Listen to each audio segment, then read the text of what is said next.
My name is Dr. Fauzia Mohammed, and today I will take you through the first part of the lecture on Introduction to Sociology, the course known as OSS 101.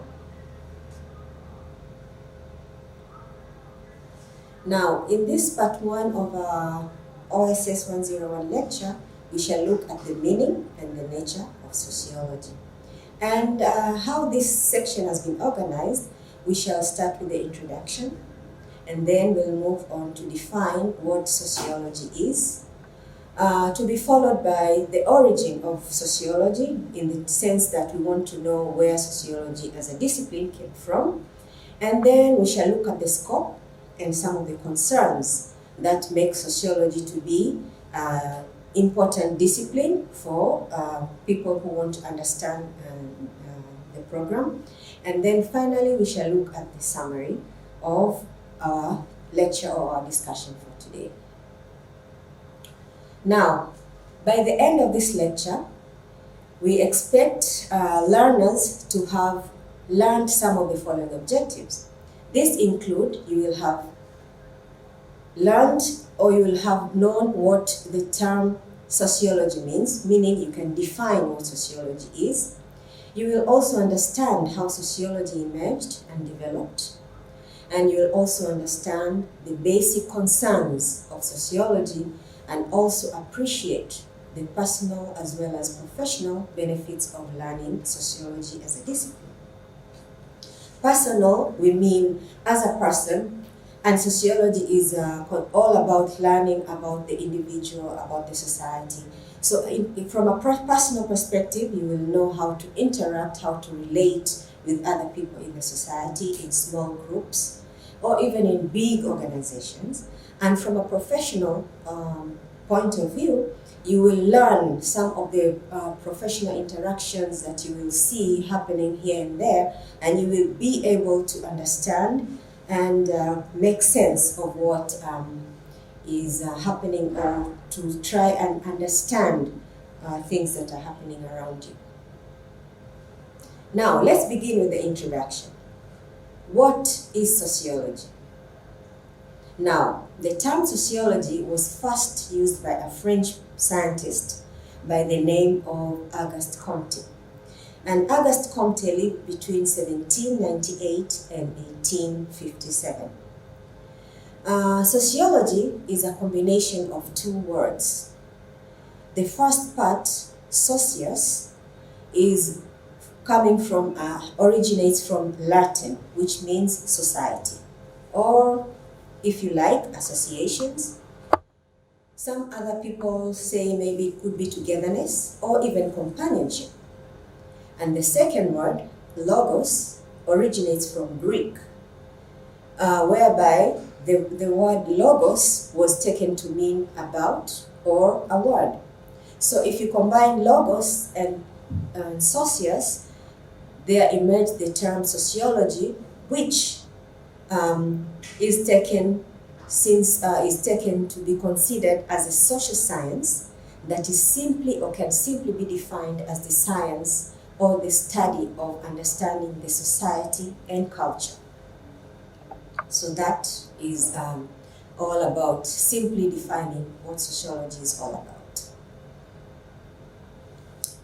It's important to pause here and note that although the term sociology is simply defined as the study of society and culture, but these terms or the terminologies of society or sociology and culture are not simply lightly taken. This, so to speak, are sort of the core concepts that sociology revolves around. And this is because the subject matter of sociology is people. When I mean people, I'm talking about the society, I'm talking about individuals, I'm talking about groups. And then the culture is the fabric that brings these people together such that they interact, they make meaning of their lives, of the things that they do and the actions that they take. So it is important at this juncture to note that although sociology is defined as the systematic study of society and social interactions, sociology is actually much more complex, because human beings, we know, are really complex people with a lot of complexities in the things they do and the meanings that they attach to the things that they do. It uses different methods to study a wide range of subject matter and to apply these studies to the real world situation. It's also important to note that society generally refers to the social world with all its structures, the institutions that are found in the society, including some of the organizations, and specifically some of the groups of people who live within the same confined boundary or territory, and they share the same or common way of life, which is also commonly referred to as their culture. So those are the important things to take to note as we go along this discussion of what sociology as a discipline is all about. Now, in the introductory part, while we have tried to look at this simple definition of sociology as being a study that social science that studies the society, including the cultures within the society, sociology also refers or looks at the structures and the functions or the systems within this society. It also looks at the nature, the complexity, and the contents of social behavior, whereby it tries to answer the questions or to ask the questions why this behavior is happening to certain societies, certain individuals, certain groups of people, and to try and find meaning behind the sort of so-called social behavior.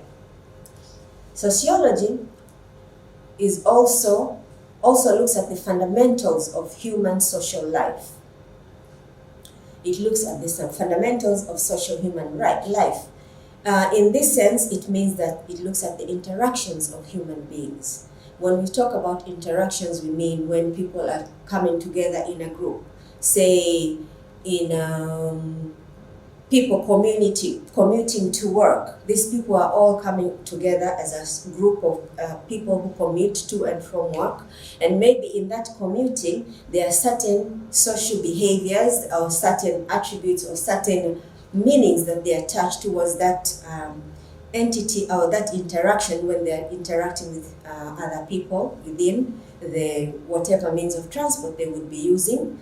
If we talk about buses or trains or even at the airport, there are certain ways that people interact when they are within these circumstances that are just specifically for that particular thing that they are doing at that particular time, that maybe would be different if they were removed from that situation and they would be interacting in another environment, so to speak. Sociology also it looks at the indispensability of social interactions. It also tries to understand the issue of human development, where humans came from, where they are now, and where they are moving or they are developing into the future. So this is how sociology works. Basically, sociology is of the opinion that the society or the environment that people live within affects how they behave, how they interact with others, and also limits some of the things that they can do while they interact with others.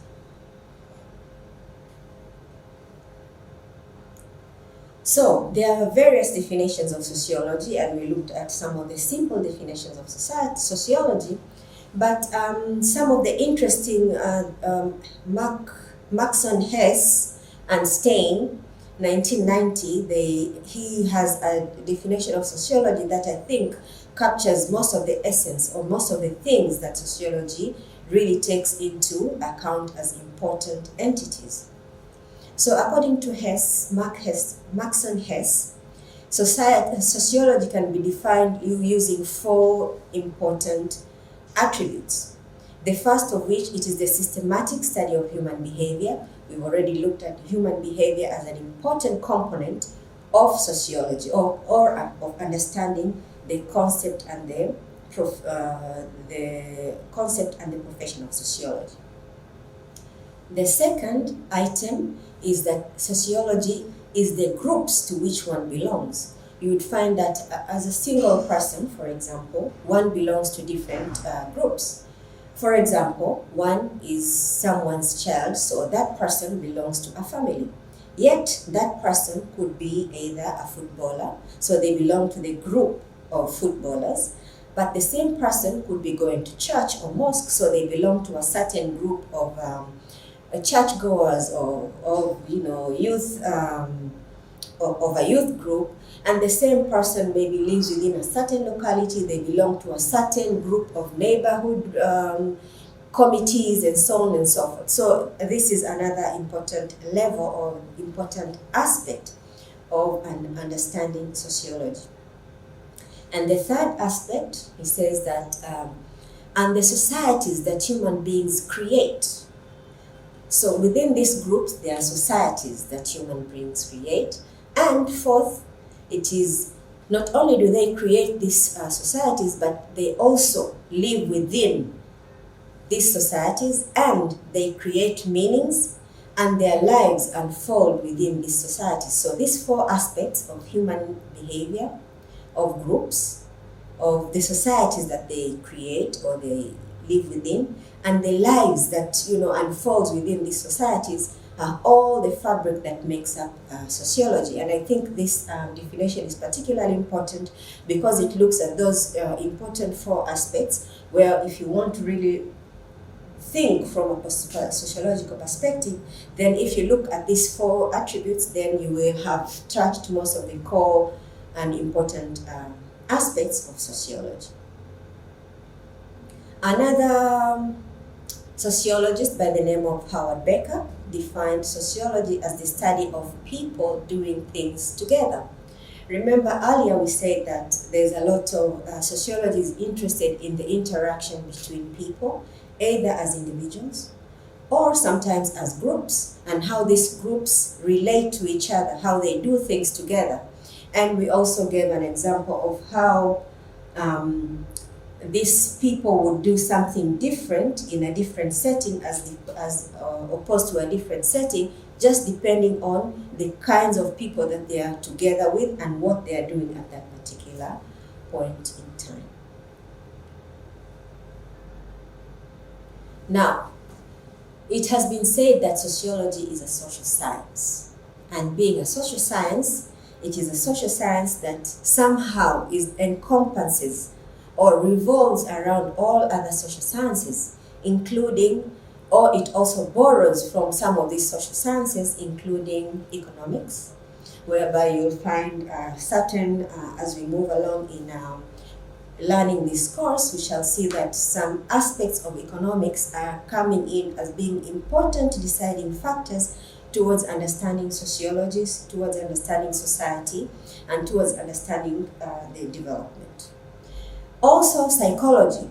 By this, we also look at the thinking and the reasoning behind certain things and the meanings that people give to their actions. Also, geography, when we talk about sociology being understanding culture from a setting where people come together within a certain territorial, bounded territorial band, whereby you find, for example, people who live in a certain area behave and act different from those that live in a different area. Also, communication studies, whereby how people communicate, how people interact, the meanings that they give to some of the actions, some of the words that they have. Also, anthropology. Anthropology, we know, is the study of culture, and mostly when we talk about culture, we like to focus down to cultural anthropology, where it really gives a rich sense of people, their way of life, why they do the things they do, and the meanings that they attach to the things that they do. It also looks at history. For example, if you look at sociology, you will find that a large part of sociology comes from the history, from where it originated from. It is commonly understood that you cannot understand sociology unless you look at the history of where it is coming from, where it is now, and probably what it needs to look for into the future. And of course, political science, when we talk about issues of state, when we talk about issues of power relations and all these kind of issues. So in a sense, sociology is arguably a social science, as are other social sciences, and it is said to be revolving around all these other social sciences because you can find a little bit of all these other social sciences within sociology.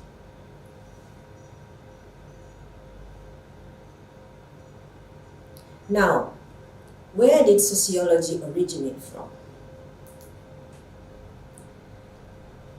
From our historical reading of the discipline of sociology, it is said that there are three revolutions or important happenings that are responsible for making sociology as an important discipline that it is today.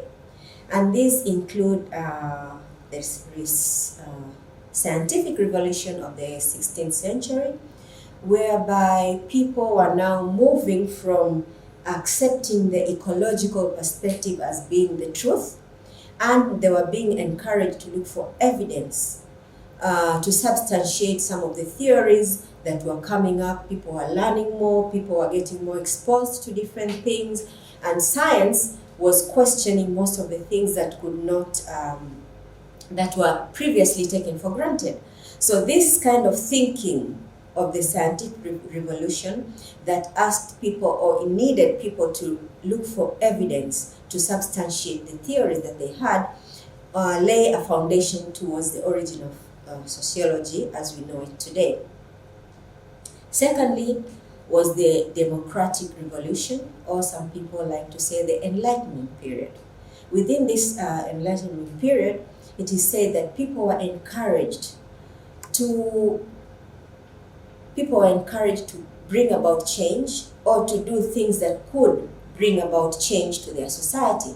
And this change made people more vocal, made people more outspoken, made people more daring to do and say things that were previously could not have been done. So this is also another brick, so to speak, in the foundation of the origin of sociology. And finally, is the Industrial Revolution of the 19th century. The Industrial Revolution, according to sociology, and most of the sociologists say, gave sociology the real concrete brick or background or foundation for being an important discipline that it is today, because due to Industrial Revolution, there were very many changes that happened within the societies, especially in Great Britain and Europe. So some of these changes that came about because of the Industrial Revolution, whereby now people, instead of just the feudal system where they would work in farms, do the same kind of work, get the same kind of pay, or the same kind of living situation, whereby society was so somehow homogeneous, many changes came with the Industrial Revolution, whereby you found most of the people moving from the rural areas onto the urban areas. And within the urban areas, there were a lot of changes that happened. For example, the housing situation changed. People are now moving, living within certain housing conditions that they were previously not used to.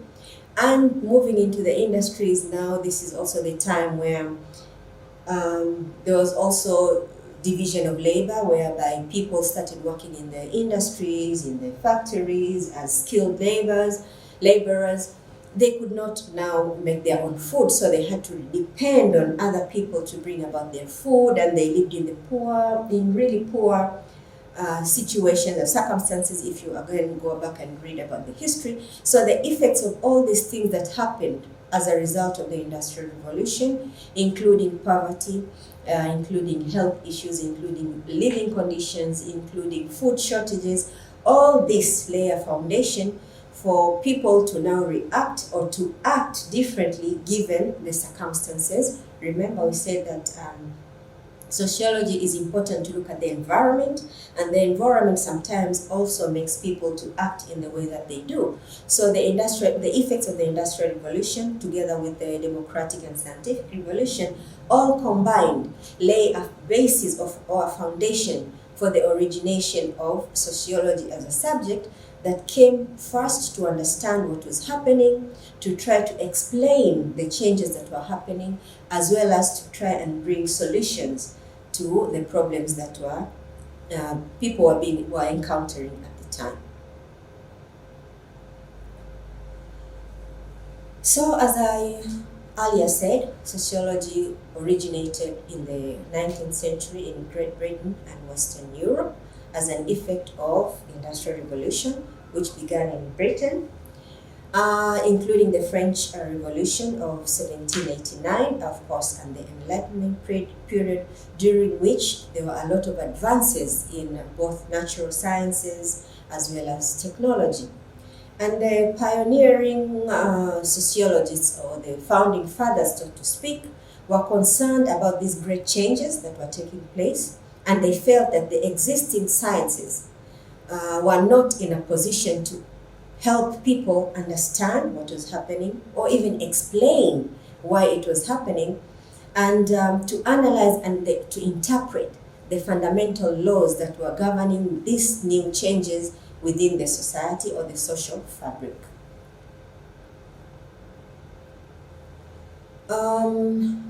So the Industrial Revolution and the effects of the Industrial Revolution lay about or brought about major changes within the fabric of society. Remember, we said that sociology is more concerned about the issue of society and culture. So some of these changes included moving from the rural to the rural agricultural way of life to the urban industrial way of life, as I've already said previously. There were also changes in employment, whereby earlier people were employed in the feudal system, people were employed in agriculture or the farms. Now people are moving from employment in agriculture to employment in the urban factories. Also, when it comes to settlement, there were changes in terms of settlement, whereby people moved from the rural to the urban settlements, whereby now we see the development of towns, we see the development of cities, and that, according to sociologists, brought with it a different set of interaction, different set of understanding, as a different set of problems that also needed to be understood, explained, analyzed from a sociological perspective. And then from these given changes, there was a lot of poverty and health problems that emerged that were new as compared to the earlier period in the historical development of society and sociology, if you please, whereby you find that people in the urban areas needed large amounts of foods that they themselves could not grow, because now they were living in the towns where they had small areas. They couldn't have places to grow anything, let alone, even if you read at the history, you find that they couldn't even have places to air their clothes after they washed their clothes. Sometimes they needed to dry their clothes on the roadsides because they didn't really have the place or the mechanism of doing that and supporting some of the small issues that they had. So with the need for a large amounts of food, such amounts of food were brought into the cities. However, because of the technology that had not advanced as much, most of this food would end up rotting and people would still remain hungry.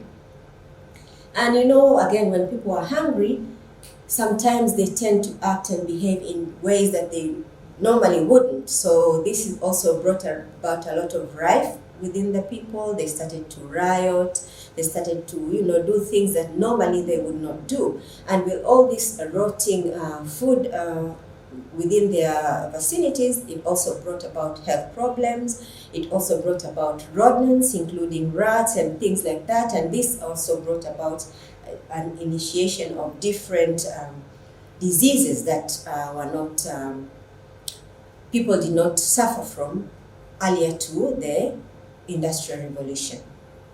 And also, this is also a time, remember, we talked about the Democratic Revolution.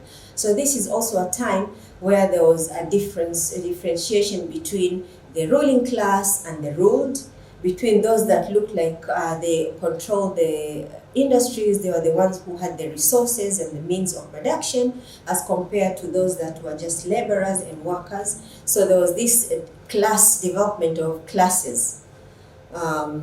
And some of the people, for example, who owned means of production, who are, the ruling class, they would live in areas that were much better as compared to the laborers. So there was all these things going on, and people looking and understanding and not really knowing what to do about it. So sociology came about as a way of trying to make sense of the changes and to explain what was happening and to see how maybe something could be done to improve the situation of the many people who were unfortunately within the ones that were really having it rough within the urban areas. So this also called for new technologies to develop, and these new technologies or these new emerging technologies were also in answer to the emerging social problems. So in a nutshell, this is, the historical revolution, or the basis of why sociology came about, or the need for sociology as a discipline to come about. We also talked about the French Revolution. So the effects of the French Revolution included food shortages and hunger among the laborers, as I already said. There was also the issue of taxation. Now people were being taxed because now they work in factories, yet they did not have maybe they felt that being taxed as they were being taxed, that the increasing of the taxation was unfair to them.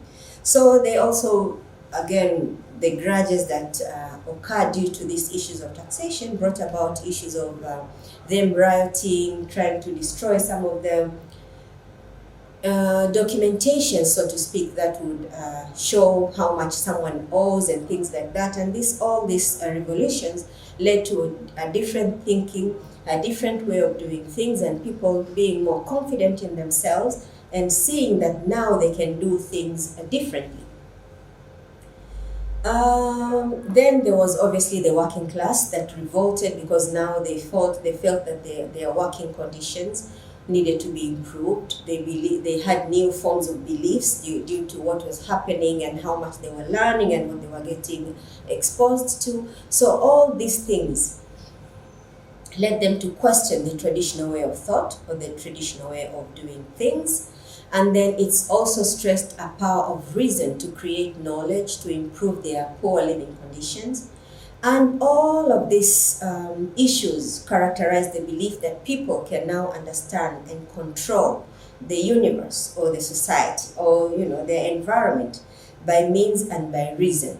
And remember, there was the scientific revolution whereby people needed evidence, they needed to use the scientific methodologies, and they needed to use the empirical research or the field research. So all this combined led to the origination of sociology as a discipline as we know it today. So in a nutshell, what we are saying is that sociology emerged in response to the modernity or to the modern problems that were happening within that historical time period, whereby there was a lot of increased mobility. Remember, we said people are now moving from rural to urban environments. Then there was a technological advancement, which resulted people to be exposed to cultures or to ways of life that were different and alien from the ones that they were used to, given the societies and the geographical confines that they were used to. Now people were getting exposed to cultures that were different, to societies that were different from their own, and to different and other ways of doing things. The sociologists at the time thought that sociologists need to respond to some of these changes by trying to understand what holds such groups of people together. Remember, we said sociology's main concern is the society, the individual, or the groups. So sociologists really needed to understand what holds social groups together, and also to explore some of the possibilities and solutions that could try and hold certain social groups together, and maybe when there were breakdowns, to try to also explain the reason for the breakup.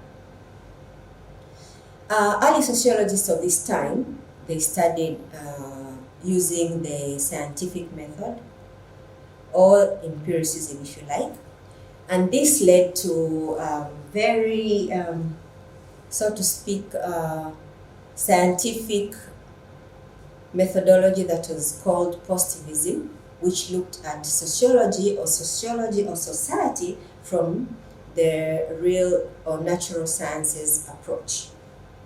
It was stated that now they were able to study society from a natural sciences approach, whereby they used all these methods that were used in the natural sciences to understand what was happening within the society. Now, what is the scope and concern of sociology as a discipline? Sociology covers extremely broad range of activities and issues, and it also looks at every aspect of the human conditions. It also looks at the types of human relations, as well as some of the social behaviors of people. In a nutshell, the scope of sociology is concerned with 4 items, one of which is the social groups, whereby they would look at the family as a small group, or peer groups, or other formal social groups, so to speak. Sociology's scope is also the social relationships, the relationships that people form. Such social relationships could be the social roles that people have within their different social groups, and sometimes also the relationships that they have outside some of these groups. It also is concerned with the social organizations. By social organizations, we mean large entities such as even governments of the day, for example. Sometimes sociologists will go as much as understanding the governments of the day, why they act and do the things that they do the way that they do them. It also looks at the corporations. It looks at the systems such as schools, religion, churches, all those. And obviously, it also looks at their territorial organization as communities and schools, which are, within a certain territory or certain geographical bind as a scope or a concern, because sometimes we find that these differences, or the differences that are happening in terms of how people relate to each other, how people do the things they do, is because of their territorial or their geographical boundedness. Sociologists are also keen to understand, to explain, and to analyze effects of the social world, effects of the social environment, to look at the social interaction of behavior. You can either do this within a certain small group, a certain society, but even worldviews. Sometimes sociology is interested in such things. It also looks at lifestyles. It looks at personalities, attitudes, decisions, and all these things are trying within the scope of sociologists to try to make sense of the society, what the society is, and the patterns that they come up with from learning such all these issues makes sociology to be the discipline that it is today. Sociology is also, scope is also issues to do with creativity, to do with rationality, to do with the intelligence of the members of a society and how they create the social reality and what the social reality means to them. And also it looks at it also has a close link between individual and society, including how they all depend on one another and how they also influence each other.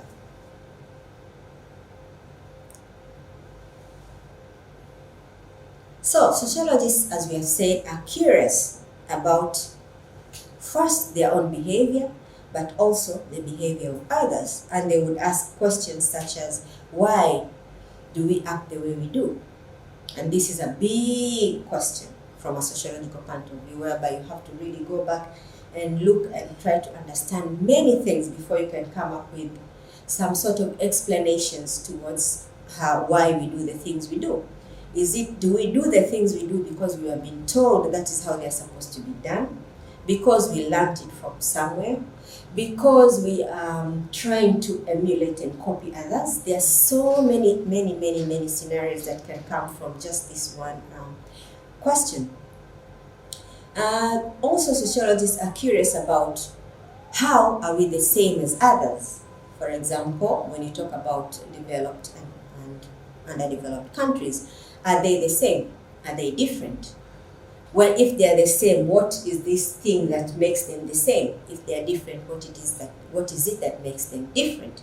And all these other scenarios that can play around within trying to answer this question.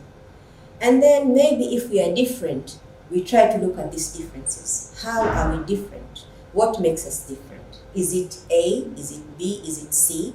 And then remember, we talked about all those 4 issues that sociologists are usually concerned about. So you can look at all those things in trying to answer the question, how different we are compared to other peoples, other societies, other countries, other worldviews, so many other perspectives of sociology.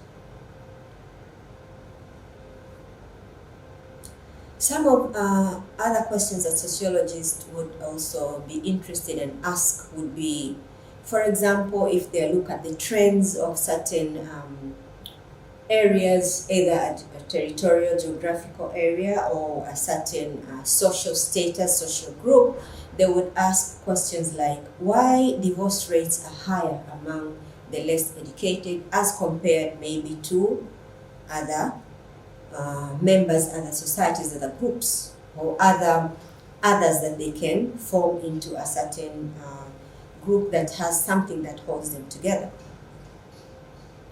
They would also ask, why are more residents maybe of community A alcoholic as compared to those of community B? What is it that makes those in community A to undertake or to uptake more alcohol as compared to those in community B, if they have more or less same characteristics and qualities? Sociologists would also ask, why do maybe people who came from or people who are as a result of the French colonies currently, why do they emphasize more on the economic achievement as compared to those who are colonies or colonized by the British, for example? So these are some of the example of questions you see that sociology can ask questions from, asking about, trying to understand ourselves, our own human behaviors as individuals, going on to look at groups, to look at societies, and to look at also big worldviews. For example, the question that, people who are coming from a certain colonial emphasis as compared to another, this is a big worldview entity for sociology. So sociology moves across all those domains, from the micro, looking at the individual, all the way to the macro, looking at the big world picture. So we have talked about many things in this part 1 of our lecture, where we try to understand what sociology is all about. We have defined sociology. we say that sociology is the systematic study of society, and in the systematic study of society, we try to see how people relate to each other. We try to see how people understand what is happening to them within, that period of time that they are or they have at the present, or even try to make sense of the future. We also looked at the origin of sociology in terms of where it came from or how it came to be an important phenomenon for which we need to take conscious of or to be aware of.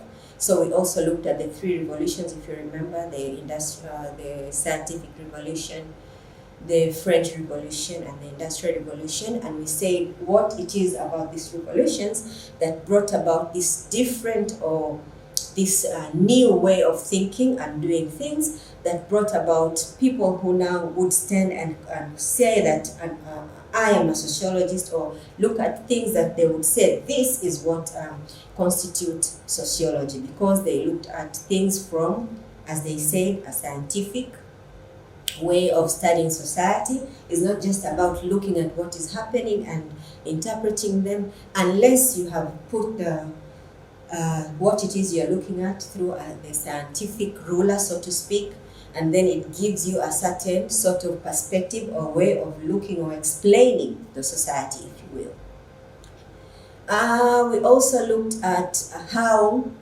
within society or within sociology, we've seen that it is not just people who influence the world, but also the world or the settings that they have influence them, whereby we say that the world around people shapes and influences who they are, how they behave, and even how they think.